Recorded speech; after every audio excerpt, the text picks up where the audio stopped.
mid ka mid ah dhalinyarada ku dhaqan magaalada Jowhar ee caasimadda Hirshabelle sameeya gambarada haragga kana ganacsada ayaa waxa uu ka hadlay qaabka uu sameeyo gambarada haragga mar aan kula kulmay suuqa ay kaga ganacsadaan magaalada Jowhar xilli gambarada ay sameynayeen dhalinyarada qaarkood waxa warbixin naga siisaa gambarada waxa tahay oo haragga dadka sameeya ama ka ganacsada bal warbixin koow naga sii qaabka hore waa marka horta lagu yiisa la qoraa qoodi asiga lagu goyna wala meesharina kadib lagu yiisa la qoraa lagu marka la toosiyo garabka hadan la qoraa maqaarkiisa biyaha lagu ridaa soo baxshay kadib waa taagay intaas leeyahay wax kala ma marka lugaha la qoraayo maxaa laga qoraa lugaha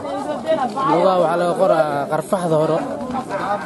waxa la soo bixinaa laftiisa caadiga الواح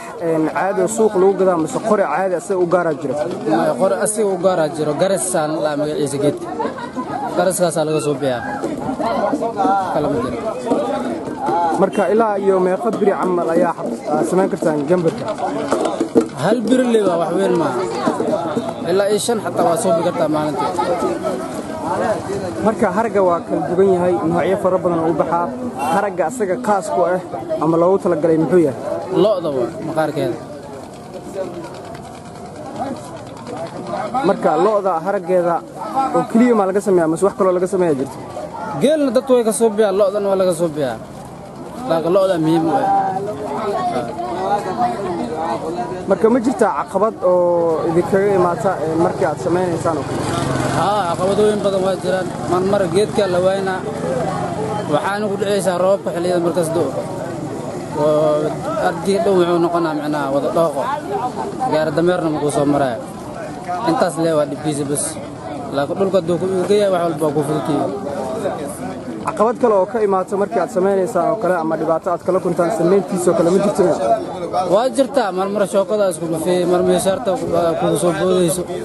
marna midida ku jaraysa ku qalayso wax weyn intaas leeyahay dhibkiisa ugu dambeyn waxaan ku weydiin lahaa maadaama aad sameysaan marka ma ganacsataa ka iibsataan mise idinka suuq u soo qaado mar ganacsi laga iibsadaa marmana dadweynaha shacabka suuqa la soo galaa lagu iibiyaa marka ma kala duwan yihiin markii aad ganacsatada ka iibinaysid iyo markii aad adiga suuq u soo qaadanaysid marka ganacsiga waxa oo dalabaad ay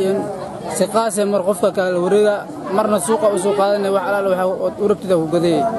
marka inooga faalow waxay ku kala duwan yihiin markii ganacsiga aad ka gadaysid xabadii iyo markii aad adiga suuq u soo qaadaysad xabadii inta gadid suuqa marka aan soo qaato waxaan rabaa u gadanaa daaraw 60 aan u gadanaa diiraw 70 laakiin suuqa xaafad kamid ah qandaraas waa kala bixiyeen baraska ku heshiisay marka faa'iido aan ka heshaan markii la isku soo aruuriyo maqaarkiisa iyo geedka laga sameeyo iyo kulli wallahi wixii ku soo baxlay qaad gambarada laga sameeyo haragga ayaa ah kuwa soo jireen ahaa Soomaalidana ay u isticmaasho hidaha iyo dhaqanka waxaana inta badan loo iibgeeyaa gobolada dalka Soomaaliya waxaana inta badan isticmaala reer miyiga Maxamed Yaasiin Mahdi Maxamed Qalfa Jubba Shabelle News Jowhar